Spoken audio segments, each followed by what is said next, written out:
நான் வந்துட்டு இந்த நோயோடவே வாழ்ந்துட்டுருக்கிறேன். இது எனக்கு சரியாவே ஆகுறதில்ல. இது என்னுடைய கர்மா. நான் இத அனுபவிச்சு தான் ஆகணும் அப்படின்னு ஏத்துக்கிறாங்க. அதாவது உடம்புல இருக்கிற அசௌகரியத்த ஏதாவது ஒரு ரீசன் சொல்லி அதை ஏத்துக்கிறாங்க.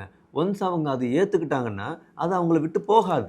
கர்மா அப்படிங்கிறதெல்லாம் பார்த்தீங்கன்னா, நேத்து அவங்க வந்துட்டு நல்ல உணவு சாப்ட்டு, நல்ல ஒரு தூக்கம் எடுத்து, உடம்ப ரொம்ப ரெஸ்ட் அண்ட் ரிலாக்ஸ்டா வச்சு, எனர்ஜியா வச்சிருந்தாங்கன்னா, இன்னைக்கு அவங்களுக்கு மோஷன் நல்லா ஃப்ரீயா போகும். உடம்பு நல்லா ஆக்டிவா இருக்கும். எனர்ஜியா இருக்கும்.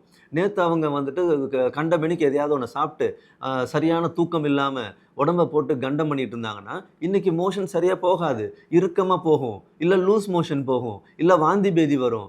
இது வந்துட்டு இயற்கை. இத போயிட்டு நம்ம வந்துட்டு கர்ம வினைன்னு சொல்லிலாம் கொண்டு போயிட்டு நம்ம ரொம்ப காம்ப்ளிகேட்டடாலாம் வந்து டிஸ்கஸ் பண்ண வேண்டியது இல்லங்க. நாம ஆரோக்கியமா இருக்கணுமா? நேத்து தப்பு பண்ணிட்டோம். இன்னைக்கு உடம்புல வலி இருக்குது. ஓகே ஃபர்கெட் அவ்வளோதான் முடிஞ்சு போச்சு. நேத்து பண்ணோம், இன்னைக்கு அனுபவிச்சுட்டோம். நாளைக்கு இதே மாரி நம்ம வந்துட்டு கஷ்டத்த தான் அனுபவிக்கணுங்கிற அவசியம்லாம் கிடையாது. அதுக்கு நம்ம கர்ம வினைய காரணமா வச்சுக்கிட்டு நம்ம அனுபவிக்க வேண்டாம். நம்ம என்ன பண்ணணும்னா, இன்னைக்கு நம்மளுடைய லைஃப் ஸ்டைல எப்படி மாத்தலாம்? இன்னைக்கு ஒரு நல்ல பாதையில எப்படி நம்ம பயணிக்கலாம்?